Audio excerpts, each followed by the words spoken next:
आज मी तुम्हाला करून दाखवणार आहे मटन किमा मसाल्याची रेसिपी।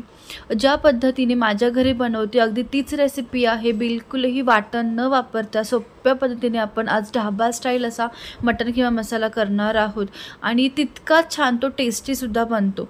आणि छान परफेक्ट असा किमा मसाला होण्यासाठी नक्की शेवटपर्यंत व्हिडिओ पहा आणि जर तुम्हाला आजची रेसिपी आवडली असेल तर व्हिडिओ लाईक करायला देखील विसरू नका। नमस्कार, मी मोहिनीता तो सर्वांचं स्वागत करते माझ्या किचनमध्ये। रेसिपी करण्यासाठी इथं मी 1 किलो असा स्वच्छ धुवून मटन किमा घेतलेला आहे। नंतर यामध्ये आता 1 चमचा पण हळद टाकून घ्यायची, चवीनुसार मीठ टाकायचं आहे आणि 1 चमचा इथं मी काश्मीरी लाल तिखटचा वापर करते आहे। तुमच्याकडे नसेल तर तुम्ही थोडीशी लाल तिखट जी घरामध्ये असते ती टाकू शकता। 1 चमचा अद्रक लसूणची पेस्ट टाकून घ्यायची आणि हे खूप चांगलं असं आपण मॅरिनेट करून ठेवायचं।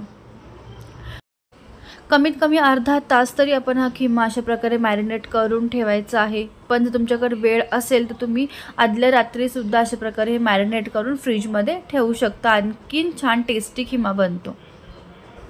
आज मी फक्त अर्धा तासासाठी हा किमा मॅरिनेट करून घेणार आहे। किमा शिजवण्यासाठी इथं मी कुकर घेतलेला आहे। आता यामध्ये 3 चमचे तेल गरम करून घ्यायचं। आता यात आपण खडा मसाला टाकून घेऊ। तर इथं मी थोडा तेजपत्ता, एक थोडीशी दालचिनी आणि 2 ते 3 काळी मिरी घेतलेली आहे। 2 मीडियम साईजचे असे पातळ असे स्लाइस करून घेतलेले कांदे टाकून घ्यायचे आणि कांदा व्यवस्थित छान सोनेरीचा होईपर्यंत परतून घ्यायचा आहे। कांदा चांगला असा परतून घेतल्याच्या नंतर यामध्ये आपण मॅरिनेट करून घेतलेला किमा टाकून घेऊ। 5-1 मिनिटांसाठी आपण हा किमा मीडियम फ्लेमवरती चांगला असा परतून घ्यायचा।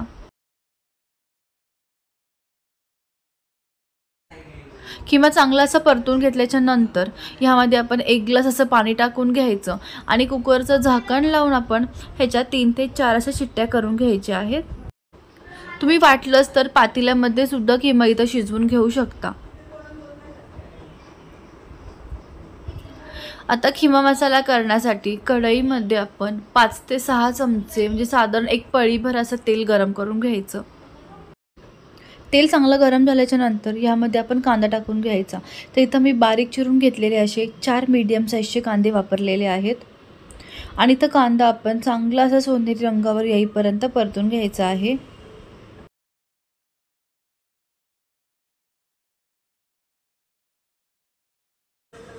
इथे कांदा चांगला परतून घेतल्याच्या नंतर त्यामध्ये 1 चमचा अद्रक लसूणची पेस्ट टाकून घ्यायची आणि ती सुद्धा चांगला असा कच्चा वास जाईपर्यंत आपण परतून घ्यायची आहे।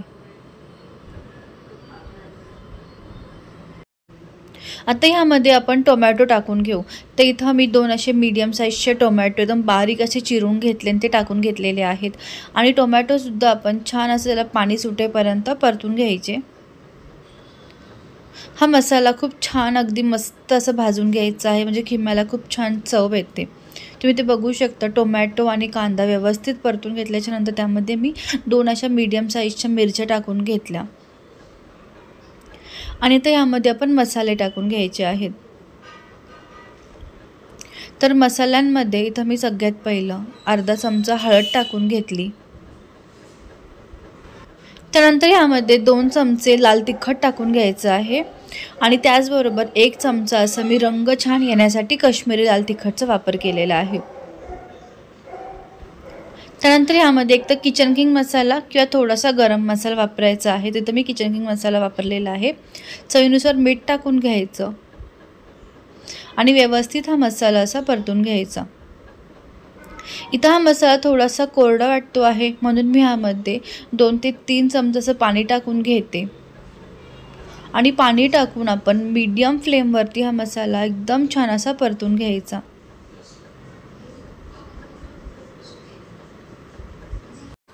तर असा हा बनवून घेतलेला मसाला आपण मीडियम ते लो फ्लेमवरती छान परतून घ्यायचा। गॅसची फ्लेम मोठी ठेवू नका आणि ह्या मसाल्याला छान असं तेल सुटेपर्यंत आपण परतून घ्यायचं आहे।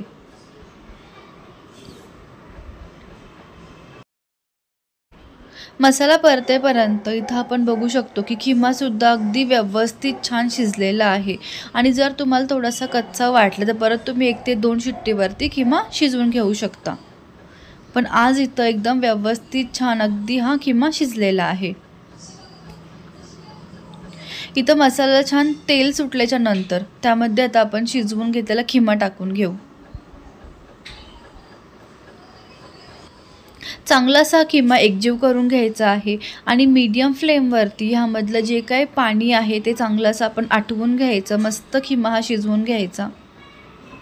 तुम्ही खिम्यामध्ये पाण्याचं प्रमाण तुमच्या आवडीनुसार कमी किंवा जास्तीचं ठेवू शकता। आता यामध्ये आपण अर्धा चमचा कसुरी मेथी टाकून घ्यायची। कसुरी मेथीमुळे खूप छान ढाबा स्टाईल असा फ्लेवर येतो खिम्याला आणि व्यवस्थित हे छान असं एकजीव करून घ्यायचं।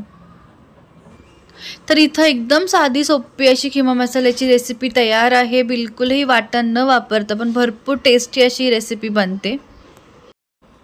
जर तुम्हाला आजची खिम्याची रेसिपी आवडली असेल तर एकदा नक्की करून पहा आणि जर नवीन असाल चॅनलवरती सबस्क्राईब करायला विसरू नका। पुन्हा भेटू आणखीन एका अशाच नवीन रेसिपीसह। तोपर्यंत मस्त खा आणि खुश रहा। थँक्यू।